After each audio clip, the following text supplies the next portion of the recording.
బులెటిన్లో breaking news అందుతోంది. లోక్సభ ఎన్నికల్లో పోటీ చేసే అభ్యర్థుల తొలి జాబితాను కాసేపట్లో విడుదల చేయనుంది భారతీయ జనతా పార్టీ. సాయంత్రం 6 గంటలకు బీజేపీ ఫస్ట్ లిస్ట్ విడుదల కానుంది. తెలంగాణ, ఉత్తరప్రదేశ్, మధ్యప్రదేశ్, రాజస్థాన్, ఉత్తరాఖండ్, గుజరాత్, గోవా, ఛత్తీస్గఢ్ రాష్ట్రాలకు సంబంధించి లోక్సభ అభ్యర్థులను ప్రకటించనుంది బీజేపీ.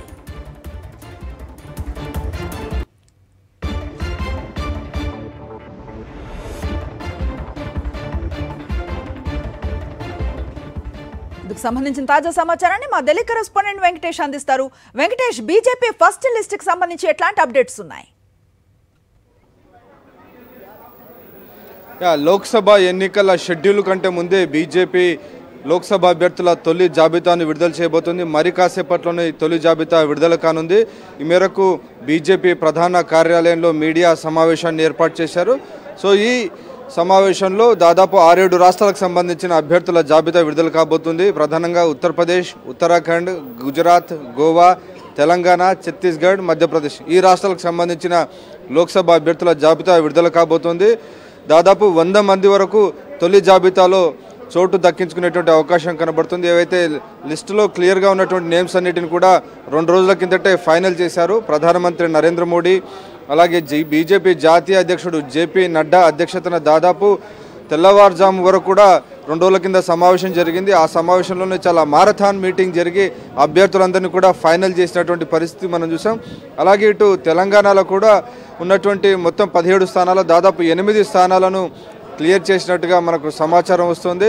సిట్టింగుల్లో ఉన్నటువంటి కిషన్ రెడ్డి, ధర్మపురి అరవింద్, బండి సంజయ్ ఈ ముగ్గురికి చోటు దక్కబోతుంది. వీరు కాకుండా అదనంగా భువనగిరి నుంచి బూర నర్సయ్య గౌడ్, చేవెళ్ల నుంచి కొండా విశ్వేశ్వరరెడ్డి వీరికి కూడా తొలి జాబితాలోనే చోటు దక్కించే అవకాశం మనకు కనబడుతుంది.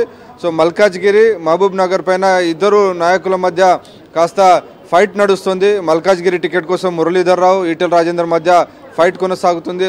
అలాగే మహబూబ్ నగర్ టికెట్ కోసం ఇటు డీకే అరుణ అలాగే జితేందర్ రెడ్డి మధ్య పోరాటం కొనసాగుతున్న నేపథ్యంలో ఈ 2 సీట్లపైన కాస్త అధిష్టానం వేచి చూసే దూరంలో ఉన్నట్టు తెలుస్తుంది. అయితే దాదాపు మహబూబ్ నగర్ టికెట్ డీకే అరుణకు ఖరారు చేసే అవకాశం ఉందని సమాచారం.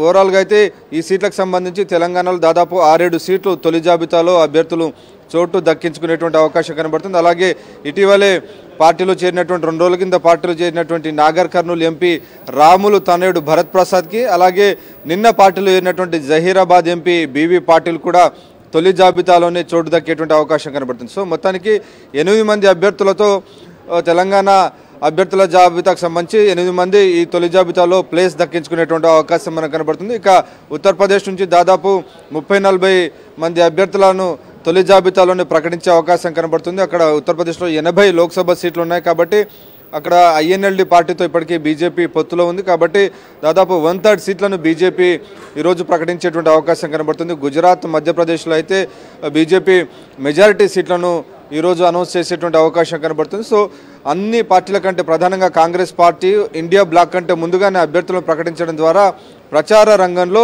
మిగిలినటువంటి అభ్యర్థుల కంటే ముందుగానే రంగంలోకి దూకడం ద్వారా డెఫినెట్గా బీజేపీ అడ్వాంటేజ్ తీసుకోవాలని భావిస్తోంది. అలాగే ఎవరికైతే టికెట్స్ రావో సిట్టింగ్లో దాదాపు 30% మందికి సిట్టింగ్స్కి టికెట్స్ కట్ చేసే అవకాశం కనబడుతుంది. ఆ సమాచారం నేపథ్యంలోనే ఢిల్లీ ఈస్ట్ ఎంపీగా ఉన్నటువంటి గౌతమ్ గంభీర్ ప్రముఖ క్రికెటర్ ఆయన రాజకీయాల నుంచి వైదొలుగుతున్నట్టు ప్రకటించారు. సో గౌరవప్రదంగా ముందుగానే సమాచారం ఇచ్చారు. దాంతో ఆయన రాజకీయాల నుంచి వైదొలుగుతున్నట్టు ప్రకటించారు. ఢిల్లీలో ప్రత్యేకంగా ఇండియా బ్లాక్ సంబంధించి ఇటు ఆమ్ ఆద్మీ పార్టీ, కాంగ్రెస్ పార్టీ మధ్య పొత్తు కుదిరింది. ఆల్రెడీ సీట్స్ కూడా ఖరారయ్యాయి. సో 4 సీట్లలో ఆమ్ ఆద్మీ పార్టీ, 3 సీట్లలో కాంగ్రెస్ పార్టీ పోటీ చేస్తుంది కాబట్టి అక్కడ సరైనటువంటి గట్టి అభ్యర్థులను ఫీల్డ్ చేయాలని భావిస్తుంది. అందుకే బీజేపీ అక్కడ ఉన్నటువంటి ఢిల్లీలో 7 లోక్సభ సీట్లు ఉన్నాయి. సో 7 లోక్సభ సీట్లలో దాదాపు 4 సీట్లలో కొత్త వారికి అవకాశం కల్పించేటువంటి పరిస్థితి మనకు కనబడుతుంది. సో మొత్తానికి ఈసారి కొత్త ముఖాలకు కొత్త వారికి అవకాశం ఇవ్వాలని బీజేపీ భావిస్తుంది. తక్కువ మార్జిన్తో ఓడిపోయినటువంటి సీట్లు అలాగే తక్కువ మార్జిన్తో గెలిచినటువంటి సీట్లలో తొలుత అభ్యర్థులను ఖరారు చేయడం ద్వారా ఈసారి అక్కడ గెలుపును పక్కా చేసుకోవాలని బీజేపీ అధిష్టానం భావిస్తుంది. సో ఆ క్రమంలో భాగంగానే ఈరోజు తొలి జాబితాను విడుదల చేయబోతుంది. సో ఎన్నికల షెడ్యూల్ మరొక వారం 10 రోజుల్లో విడుదల కాబోతుంది. అంతకంటే ముందే బీజేపీ తన జాబితాను విడుదల చేయడం ద్వారా అన్ని పార్టీల కంటే ముందంజలో ఉండాలని భావిస్తుంది. ఇటీవల మధ్యప్రదేశ్లో కూడా ఇదే తరహాలో షెడ్యూల్ కంటే ముందే దాదాపు 2 నెలల ముందే నెలన్నర ముందే అభ్యర్థులను ప్రకటించడం ద్వారా అనూహ్య ఫలితాలను సాధించింది. మధ్యప్రదేశ్లో అధికారాన్ని దక్కించుకున్నటువంటి పరిస్థితి మనం చూసాం. సో అదే ఫార్ములాతో సరిగ్గా నెలన్నర ముందే తొలి జాబితాను బీజేపీ ప్రకటిస్తోంది.